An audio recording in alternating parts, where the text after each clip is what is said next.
Okay, another game. Unfortunately, I think it's unrated. I'm not really familiar yet with this server, I'm afraid. So let's see. Okay, we have a Queen's Gambit Exchange variation, and this is a variation that Crumnick, I think, used to play in recent days. Normally, you take back with the e-pawn, but I mean, if Crumnick plays it, can't be that bad.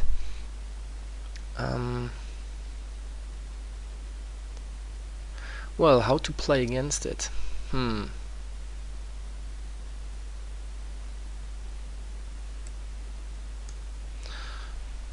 Let's play Queen b3. And then, I mean, I think I take the center if he allows me to do so.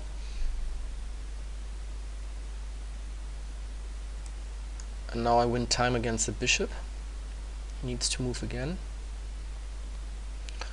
Yeah, and then I will just develop my pieces.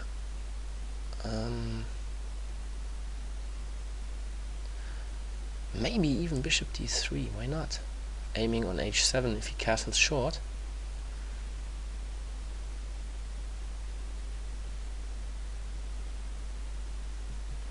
Problem in this kind of position, I mean, he should play something like c5, but this is not good.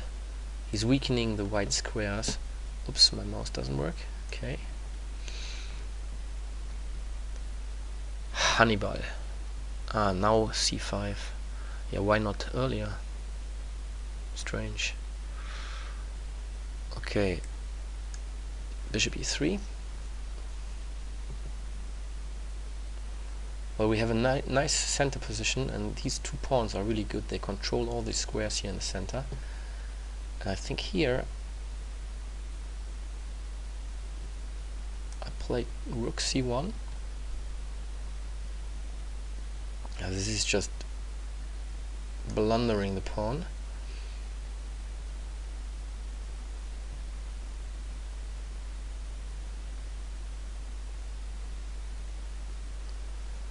And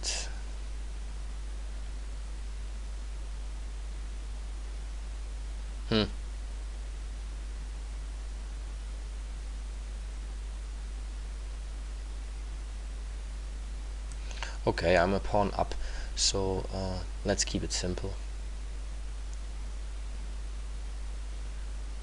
And yeah, I think I will push sooner or later.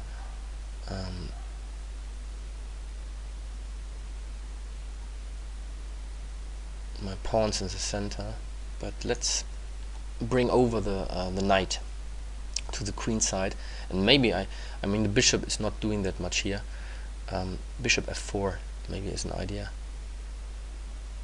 although I don't like him to play bishop d6 then.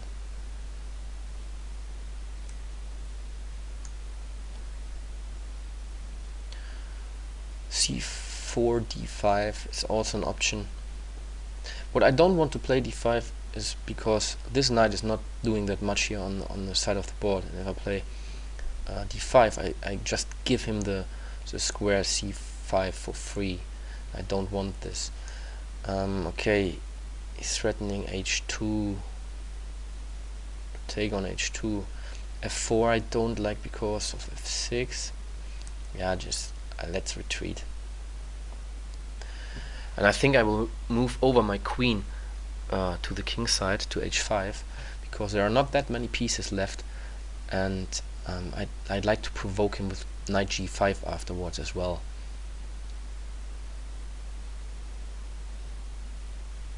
So queen h5 is my next move if he allows me to do so. Okay. And then I guess I play e5. But first, knight g5. Okay. He avoids this. Okay, then I push the pawns. Yeah, and he's coming back again to d7. If I play d5 now, knight c5 will follow.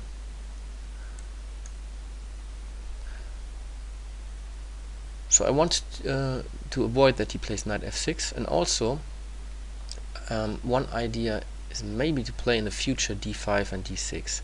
Okay, here he's really weakening his kingside position very much. So now I'm really happy to play knight g5. I didn't like it before because after the exchange there was not huge attacking going on, but now I'm just simply threatening bishop f6, queen g7 mate, and yeah, he needs to play something really not that nice looking, like f7, f6, f5, because the queen needs to protect here. But after this move he can't even escape anymore. Next move is a mate on g7.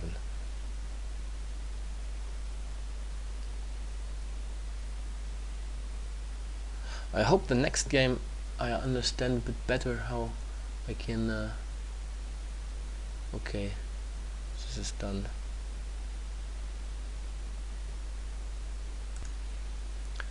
Yeah, so what you can learn maybe from this game, I think, is you need defenders close to your king, and black was not able to use a lot of defenders at the king side. Let's see, around this position you see that the only defenders are the bishop and the rook.